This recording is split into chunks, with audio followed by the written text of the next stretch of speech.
Assalamualaikum warahmatullahi wabarakatuh. Salam sejahtera bagi kita semua. Salam sejahtera juga bagi kepada teman-teman semua yang menonton video ini. Pada kesempatan ini kami akan membahas tentang etika lingkungan hidup dalam Islam. Tugas video ini adalah tugas untuk mata kuliah agama pada Sistem Informasi semester 4 ruangan 003. Adapun anggota dari kelompok kami adalah saya sendiri, Mukhtar Billah Nasution, kemudian ada Muhammad Radi, kemudian ada Muhammad Rifki Hidayat, lalu ada Mutiara Khalidah Nasution. Untuk mereka sendiri nanti akan memperkenalkan diri di setiap bagian mereka. Kemudian lanjut kepada materi. Dalam era modern yang semakin terglobalisasi, tantangan terkait lingkungan hidup dan kesejahteraan sosial menjadi semakin meningkat, terutama bagi masyarakat global termasuk umat Islam. Sebagai agama yang holistik, Islam tidak hanya menawarkan pedoman dalam hubungan vertikal antara manusia dan Tuhan, tetapi juga memberikan arahan yang jelas dalam hubungan horizontal yaitu antara manusia dengan sesama makhluk hidup dan lingkungan sekitarnya. Dengan meningkatnya perhatian global terhadap masalah lingkungan, termasuk perubahan iklim, kehilangan biodiversitas, dan degradasi ekosistem, serta isu-isu sosial seperti kemiskinan, ketidaksetaraan, dan ketidakadilan sosial menjadi penting bagi umat manusia untuk mencari solusi yang holistik dan berkelanjutan. Islam sebagai agama yang komprehensif telah memberikan panduan yang jelas terkait tanggung jawab manusia terhadap lingkungan dan sesama manusia. Dalam Al-Quran sendiri dan hadis, terdapat banyak ayat dan petunjuk yang mengarahkan umat Islam untuk menjaga dan memelihara lingkungan serta berperilaku adil dalam kehidupan sosial. Adapun tujuan pembelajaran dari pembahasan materi ini adalah untuk memahami konsep lingkungan hidup dalam Islam, yaitu memahami nilai-nilai etika lingkungan hidup dalam Islam seperti konsep khalifah di bumi dan tanggung jawab manusia terhadap alam semesta. Kemudian mampu menjelaskan hubungan antara agama Islam dan perlindungan lingkungan, serta mengidentifikasi prinsip-prinsip yang mendorong pemeliharaan alam. Kemudian ada menyelami relevansi tasawuf sebagai solusi bagi krisis lingkungan hidup, yaitu untuk mengidentifikasi kontribusi tasawuf dalam mempromosikan sikap bijaksana terhadap alam dan kehidupan sehari-hari. Kemudian mendorong partisipasi aktif dalam inisiatif perlindungan lingkungan baik dalam skala lokal maupun global, yaitu untuk mengembangkan tanggung jawab terhadap lingkungan dan masyarakat dengan mengintegrasikan nilai-nilai Islam dalam tindakan nyata untuk mengetahui tantangan lingkungan dan sosial, memupuk sikap tanggap terhadap kebutuhan masyarakat sekitar, serta berkontribusi dalam membangun masyarakat inklusif dan berkelanjutan. Kemudian untuk materi selanjutnya akan dibahas oleh teman-teman saya. Baiklah, yang selanjutnya saya Muhammad Radi Pasa akan menyampaikan materi tentang konsep lingkungan hidup dalam Islam, khususnya mengenai etika lingkungan hidup. Yang pertama, definisi etika. Etika secara etimologi adalah ilmu yang mempelajari kebaikan dan keburukan dalam kehidupan manusia. Etika berisi nilai-nilai dan prinsip moral yang menuntun perilaku masyarakat. Etika sering dipahami sama dengan moralitas, yaitu adat istiadat atau kebiasaan yang dilakukan dalam aturan. Yang kedua, teori etika. Etika dalam teori dibagi menjadi beberapa kategori.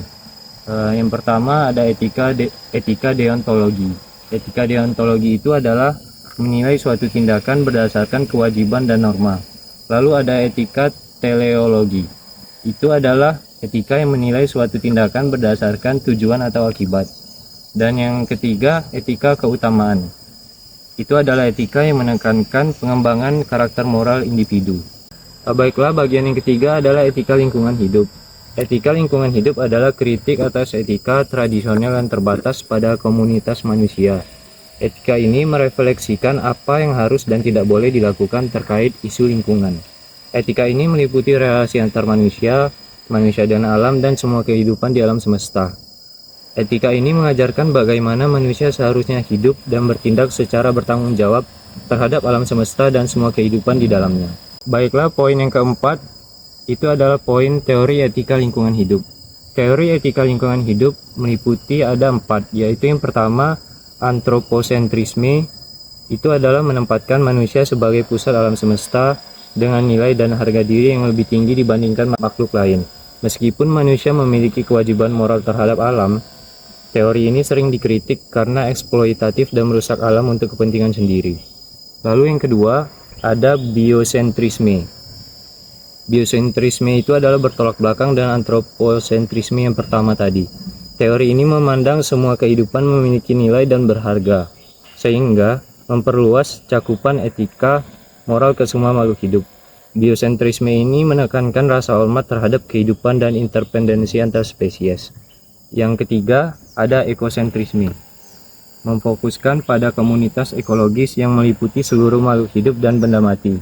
Teori ini menekankan keseimbangan dan interkoneksi antara semua elemen alam. Salah satu turunannya adalah Deep Ekologi atau DE yang menuntut perubahan fundamental dalam cara pandang dan nilai manusia terhadap alam. Untuk poin terakhir yang saya sampaikan adalah prinsip-prinsip etika lingkungan. Prinsip etika lingkungan dalam Islam itu meliputi ada 4 juga. Yang pertama, kasih sayang dan kepedulian terhadap alam. Contohnya menyayangi dan peduli terhadap alam tanpa pamrih, merawat, melindungi, tidak menyakiti, dan memelihara alam. Lalu yang kedua ada menghargai alam. Contohnya menghargai alam sebagai bagian integral dari manusia dan memiliki hak untuk hidup, tumbuh, dan berkembang. 3. Solidaritas kosmis, yaitu menyelamatkan alam dan semua kehidupan di dalamnya, mencegah manusia untuk merusak alam juga. Dan yang terakhir adalah integritas moral. Pejabat publik harus memiliki sikap dan perilaku moral yang terhormat, tidak menyalahgunakan kekuasaannya untuk kepentingan yang merugikan lingkungan hidup. Baiklah, itu adalah materi yang saya sampaikan tadi tentang etika lingkungan hidup, dan selanjutnya akan disampaikan oleh teman saya. Baiklah, saya Muhammad Rifki Hidayat. Di sini saya akan menjelaskan tentang tasawuf. Yang pertama yaitu definisi atau pengertian tasawuf, yaitu tasawuf merupakan ilmu tentang jalan untuk kita mendekatkan diri kita kepada Allah Subhanahu wa taala yang dilandaskan Al-Qur'an beserta hadis dan untuk mencapai kesucian hati dan ma'rifatullah. Sedangkan tasawuf Islam merupakan ikatan spiritual yang mempertautkan sufi dengan Allah, yang pada hakikatnya tasawuf ini didasarkan atas pengalaman batin hubungan antara Tuhan dan hambanya. Yang kedua yaitu tujuan dari tasawuf. Tasawuf memiliki tujuan untuk berada sedekat mungkin dengan Allah Shallallahu Alaihi Wasallam. Tujuan tasawuf dibagi menjadi beberapa tingkatan. Pertama yaitu seperti penyucian hati atau tazkiyun nafs. Tujuan tasawuf pertama ini ialah untuk membersihkan hati dari berbagai penyakit hati seperti hawa nafsu, kesombongan, dengki, dan juga iri hati. Yang kedua yaitu ma'rifatullah atau pengenalan Allah. Tujuan tasawuf kedua ialah untuk mengenal Allah secara hakiki, bukan hanya sebatas pengetahuan teoritis, tetapi juga pengenalan yang didasarkan pada pengalaman pribadi. Yang ketiga yaitu ihsan atau pengabdian diri kepada Allah. Tujuannya yaitu untuk mengabdikan diri kepada Allah Subhanahu wa taala dengan penuh ketulusan dan juga keikhlasan. Yang keempat atau yang terakhir yaitu adalah fana, yaitu penyatuan diri dengan Allah. Tujuannya yaitu untuk mencapai penyatuan diri dengan Allah Subhanahu wa taala. Fana bukan berarti lenyap diri, akan tetapi berarti hilangnya kesadaran diri dan hanya ada kesadaran atas Allah Subhanahu wa taala. Dan yang ketiga yaitu adanya sumber-sumber ajaran tasawuf didasarkan atas dua hal, yaitu Al-Qur'an dan hadis. Di Al-Qur'an yaitu seperti berisi ayat-ayat tentang zuhud, cinta kepada Allah, taubat, dan juga kedekatan diri kepada Allah. Sedangkan di hadis berisi contoh kehidupan seperti kehidupan Rasulullah SAW dan beserta sahabatnya yang penuh dengan nilai-nilai tasawuf. Keempat yaitu adanya jenis-jenis tasawuf yang terbagi jadi 4 buah. Seperti yang pertama ada tasawuf akhlaki, yaitu membahas tentang kesempurnaan dan kesucian jiwa yang diformulasikan pada pengaturan sikap mental dan pendisiplinan tingkah laku secara ketat. Yang kedua yaitu tasawuf amali yang merupakan cara mendekatkan diri kepada Allah. Dalam hal ini tasawuf berkonotasi dengan terakat yang di dalamnya memiliki aturan, prinsip, dan juga sistem khusus. Yang ketiga yaitu falsafi, yaitu merupakan ajaran-ajaran yang memudahkan antara visi intuitif dan visi rasional. Yang keempat yaitu tasawuf sosial, merupakan ajaran yang mengedepankan keseimbangan antara hubungan manusia dengan Allah. kemudian manusia dengan manusia, dan bahkan manusia dengan alam. Baiklah, perkenalkan nama saya Mutiara Kholiza Nasution dengan NIM F1S1221184. Di sini saya akan menjelaskan tentang nilai-nilai kesolehan dalam Islam. Kesolehan sosial merupakan sebuah konsep dalam Islam yang menekankan pada aspek pengabdian manusia kepada Allah Subhanahu wa Ta'ala. Kesolehan sosial didefinisikan sebagai perilaku dan tindakan seorang muslim yang mencerminkan kepedulian dan tanggung jawabnya terhadap sesama manusia dan lingkungannya. Kesolehan sosial bukan hanya tentang ritual keagamaan, tapi juga tentang bagaimana seorang muslim berkontribusi positif terhadap masyarakat dan menciptakan kehidupan yang baik bagi semua orang. Kesolehan sosial didasari oleh beberapa ayat Al-Quran dan hadis. Yang pertama yaitu Quran Surah Al-Ma'un, Surah 107 ayat 1-7 yang menjelaskan tentang pentingnya membantu orang-orang fakir miskin dan anak yatim. Yang kedua yaitu Quran Surah An-Nahl, Surah 16 ayat 90 yang menyerukan manusia untuk berbuat baik dan memerangi kemungkaran. Hadis Nabi Muhammad SAW yaitu sebaik-baik manusia adalah yang paling bermanfaat bagi orang lain. Kesolehan sosial tidak terbatas pada satu bidang tertentu, tetapi meliputi berbagai aspek kehidupan. Antara lain yang pertama ekonomi, yaitu membantu orang-orang yang membutuhkan secara finansial, menciptakan lapangan pekerjaan, dan mengembangkan ekonomi syariah. Yang kedua yaitu pendidikan, dengan mengajar di sekolah, memberikan beasiswa kepada yang kurang mampu, dan membangun sekolah di daerah terpencil. Yang ketiga yaitu kesehatan, dengan memberikan pelayanan kesehatan kepada masyarakat, membangun rumah sakit, dan menyediakan obat-obatan gratis. Yang keempat yaitu lingkungan, dengan menjaga kelestarian alam, melakukan reboisasi, dan mengurangi polusi. Yang kelima yaitu politik, yaitu menjadi pemimpin yang adil dan bijaksana, memperjuangkan keadilan sosial, dan membangun masyarakat yang sejahtera.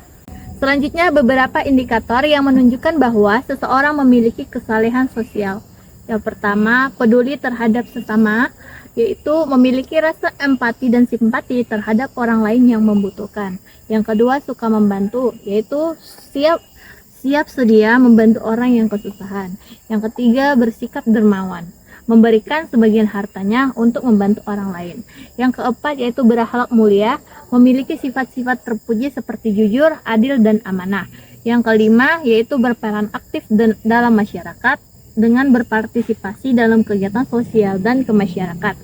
Yang terakhir yaitu menjaga kerukunan antar umat beragama dengan menghormati perbedaan dan menjalin toleransi dengan pemeluk agama lain. Mungkin cukup itu penjelasan dari saya. Demikian pembahasan materi-materi tentang etika lingkungan dari teman-teman saya. Pembahasan yang menarik bukan? Dari penilaian terhadap konsep lingkungan hidup dalam Islam serta nilai-nilai kesolehan sosial, dapat disimpulkan bahwa Islam memberikan landasan yang kuat untuk menjaga keberlangsungan alam semesta dan memperkuat ikatan sosial antara manusia. Etika lingkungan hidup dalam Islam menyoroti pentingnya menjaga alam sebagai amanah dan tanggung jawab khalifah, serta menekankan perlunya menghargai dan merawat ciptaan Tuhan. Kemudian sementara itu, nilai-nilai kesolehan sosial mengajarkan kepada umat Islam untuk berkontribusi positif dalam masyarakat dengan membantu sesama dan menjaga hubungan yang harmonis dengan lingkungan sekitar. Dengan mengintegrasikan kedua konsep tersebut, umat Islam diharapkan dapat menjadi agen perubahan yang signifikan dalam menanggapi dan mengulangi krisis lingkungan hidup dan memperkuat kehidupan sosial yang beradab. Dalam upaya menjaga keberlangsungan hidup dan menciptakan kesejahteraan bersama, edukasi, implementasi nilai-nilai dalam kehidupan sehari, membantu pembentukan kebijakan publik yang berpihak pada kelestarian lingkungan, serta memberdayakan masyarakat menjadi langkah-langkah krusial yang harus dilakukan secara bersama-sama. Dengan demikian, umat Islam dapat menjadi teladan dalam menjalankan aturan agama dan berkontribusi nyata dalam menciptakan dunia yang lebih baik bagi generasi mendatang. Baiklah, demikian pembahasan dari etika lingkungan hidup Islam. Semoga materi ini dapat bermanfaat bagi kita semua. Assalamualaikum warahmatullahi wabarakatuh.